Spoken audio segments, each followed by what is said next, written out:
ஆண்டவராய் இயேசு கிறிஸ்துவின் கிருபையுள்ள நாமத்திலே உங்கள் யாவருக்கும் அன்பின் நல்வாழ்த்துக்கள் கூறி இன்றைய தியானத்திற்கு உங்களை தயவோடு அழைக்கிறோம். கிறிஸ்துவுக்குள் மிக பிரியமானவர்களே, இன்றைய தியான பகுதி பரிசுத்த மத்தேயு எழுதின சுவிசேஷம் 6ஆம் அதிகாரம் 25 முதல் 28 வசனங்கள்.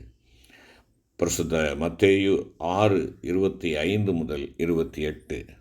தியான வசனம் பரிசுத்த லூக்கா எழுதின சுவிசேஷம் 12ஆம் அதிகாரம் 6ஆம் வசனம். பரிசுத்த லூக்கா 12:6.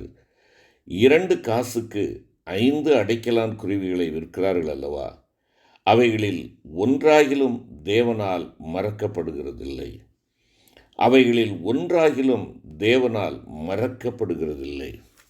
அன்பான கர்த்தருடைய பிள்ளைகளே, ஆண்டவராகிய கர்த்தர் ஆகாய விரிவிலே பறக்கும் பறவைகளையும் சிருஷ்டித்தார் என்று ஆதியாகமம் 1ஆம் அதிகாரம் 20வது வசனத்திலே நாம் வாசிக்கிறோம். 5ஆம் நாள் கர்த்தருடைய சிருஷ்டிப்பில் திரளான விதவிதமான பறவைகள் ஆகாயத்தில் பறந்து திரிந்தன. ஆம், கர்த்தராகிய இயேசு கிறிஸ்து மத்தேயு 6ஆம் அதிகாரம் 26ஆம் வசனத்தில் ஆகாயத்து பட்சிகளை கவனித்து பாருங்கள், அவைகள் விதைக்கிறதும் இல்லை, அறுக்கிறதும் இல்லை, களஞ்சியங்களில் சேர்த்து வைக்கிறதும் இல்லை, அவைகளையும் உங்கள் பரமபிதா பிழைப்பூட்டுகிறார், அவைகளை பார்க்கலும் நீங்கள் விசேஷித்தவர்கள் அல்லவா என்கிறார். என கேட்டுக்கொண்டிருக்கிற அருமையான கர்த்தருடைய பிள்ளையே, இன்று உங்களோடு கூட நான் அடைக்கலான் குருவியை நம்முடைய சிந்தனைக்கு எடுத்துக்கொண்டு அதன் மூலமாக ஆண்டவர் நமக்கு கற்றுக் கொடுக்கிற சத்தியங்களை பெற்றுக்கொள்ள நான் ஜெபத்தோடு வாஞ்சிக்கிறேன். ஆண்டவர் கிருபை செய்வாராக.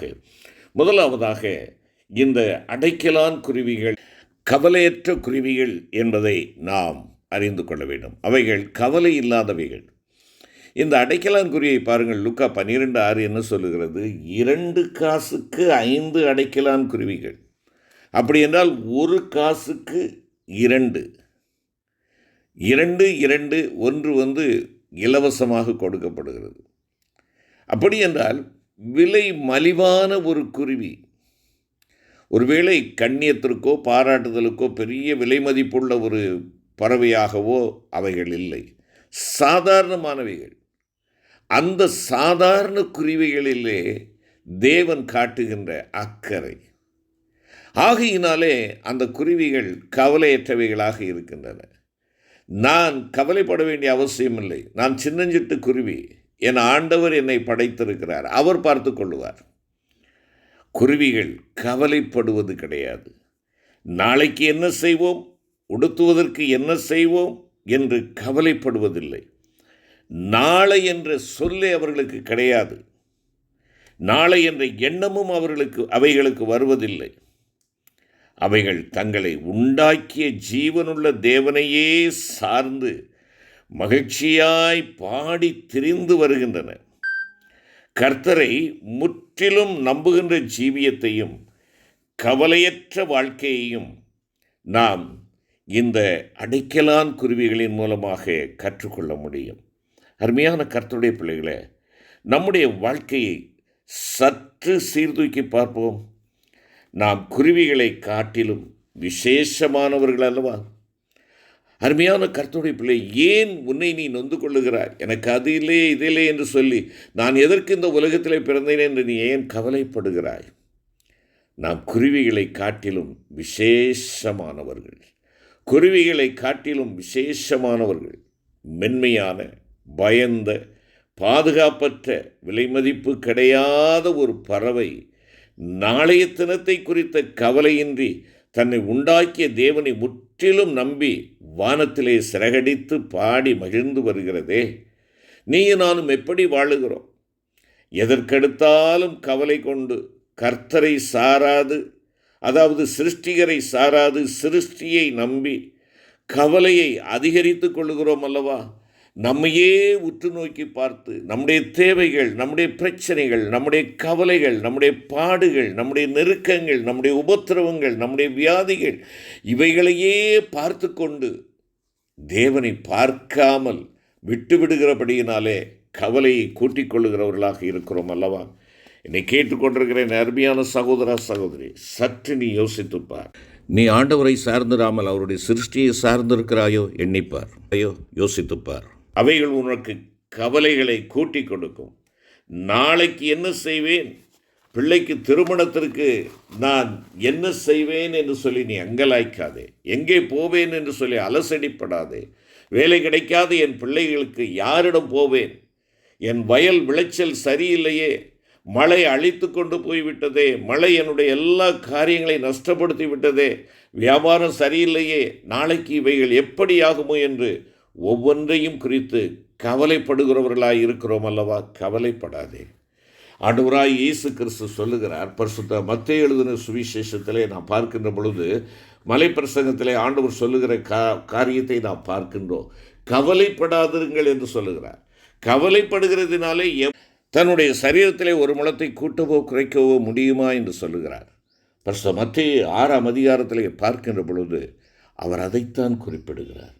நீங்கள் பறவைகளை பார்க்கிலும் ஆகாயத்து பட்சிகளை பார்க்கிலும் நீங்கள் விசேஷமானவர்கள் என்ற அல்லவா என்பதாக கேட்கிறார். அருமையான சகோதரனே, சகோதரியே, ஏன் கவலைப்படக்கூடாது?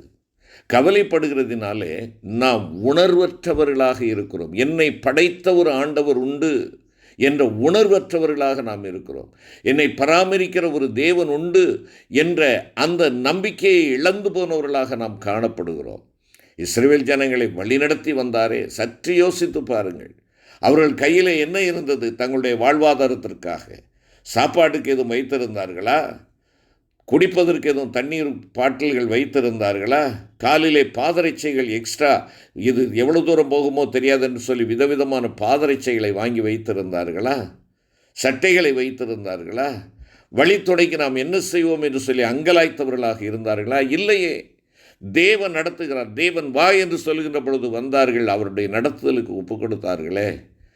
யார் யார் அந்த நடத்துதலுக்கு எதிரிட்டு அவர்கள் முறுமுறுக்கிறவர்களாக, சோதிக்கிறவர்களாக காணப்படுகின்ற பொழுது விழுந்து போனார்கள் என்பதும் நமக்கு ஒரு எச்சரிக்கையின் பாடமாக இருக்கிறது.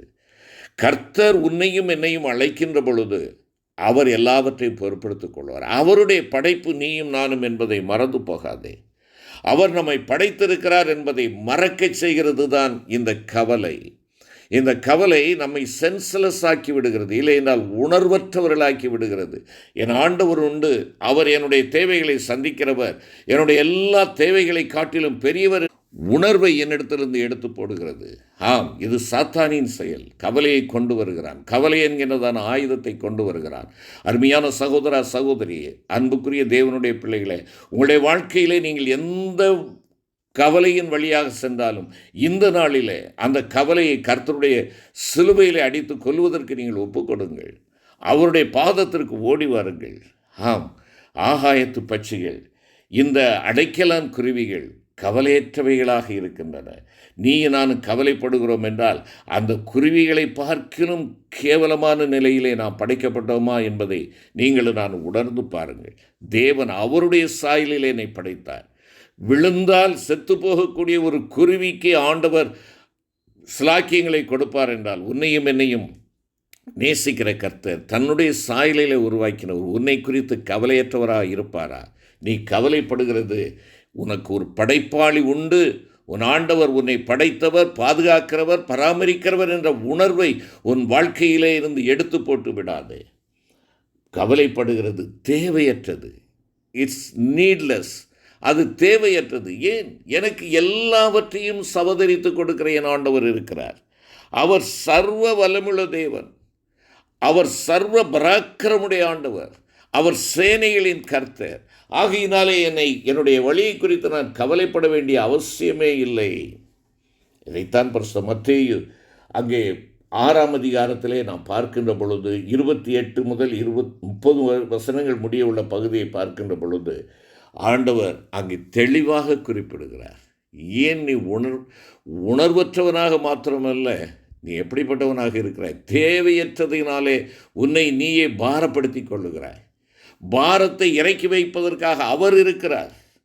ஆகையினாலே அவர் இருக்கின்ற பொழுது நீ ஏன் இந்த கவலைப்பட வேண்டும் என்று ஆண்டவர் சொல்லுகிறார். அருமையான கர்த்தருடைய பிள்ளைகளே, ஆம், கவலை அது தேவையற்றது. கவலை உணர்வை நம்மை விட்டு எடுத்து போடுகிறது. கவலை நம்மை அவிசுவாசிகளாக மாற்றுகிறது.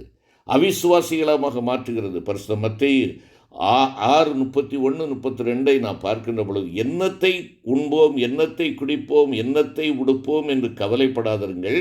இவைகளையெல்லாம் யார் நாடி தேடுகிறார்களாம்? அஞ்ஞானிகள் தேடுகிறார்கள். ஆனால் இவைகளெல்லாம் உங்களுக்கு தேவை என்பதை ஆண்டவர் அறிந்திருக்கிறார். என்ன அருமையான தேவன் எனக்கு இருக்கிறார். அஞ்ஞானியாய் நீ இருக்க வேண்டாம், அவிசுவாசியாக இருக்க வேண்டாம், கவலைப்படாதே. உன் ஆண்டவர் உனக்கு உண்டு, உன் ஆண்டவர் உனக்கு உண்டு. அருமையான கர்த்தருடைய பிள்ளைகளே, பரிசுத்த பேதுரு அவர் உங்களை விசாரிக்கிறவரானபடியால் உங்கள் கவலைகளை அவர் மேல் எரிந்து விடுங்கள் என்பதாக குறிப்பிடுகிறார். கர்த்தரையே முற்றிலும் நம்பும் ஜீவியம் நமக்கு அதிக அவசியம் வேண்டும். கவலைப்படுகிறதுனால் எவன் தன் சரீரத்தில் ஒரு முழத்தை கூட்ட முடியும் அல்லது குறைக்க முடியும்? நாளைக்காக கவலைப்படாதீர்கள், நாளைய தினம் தன்னுடையவர்களுக்காக கவலைப்படும் என்கிறார் ஆண்டவர். தேவ பிள்ளையே, அடைக்கலான் குருவியை போன்று கவலையற்று கர்த்தரை சார்ந்து வாழ கற்றுக்கொள்வோமா? ஜெபிப்போம். கிருபை நிறைந்த ஆண்டவரே, எங்களை படைத்த தேவன் பெரியவராக இருக்கிறீர். அற்பமான அடைக்கலான் குருவியையும் பாதுகாக்கிற எங்கள் அன்பின் ஆண்டவரே, எங்களை பாதுகாக்க நீர் வல்லவராக இருக்கிறீர். நாங்கள் கவலைகளினால் எங்களை நாங்களே கரைத்து கொள்ளாதபடி அப்பா, அந்த கவலையை உம்முடைய பாதத்திலே தூக்கி எறிகிறோம். கவலையற்று வாழ நீர் உதவி செய்யும். மீட்பர் இயேசு கிறிஸ்துவின் மூலம் வேண்டிக் கொள்கிறோம் நல்ல பிதாவே. ஆமென்.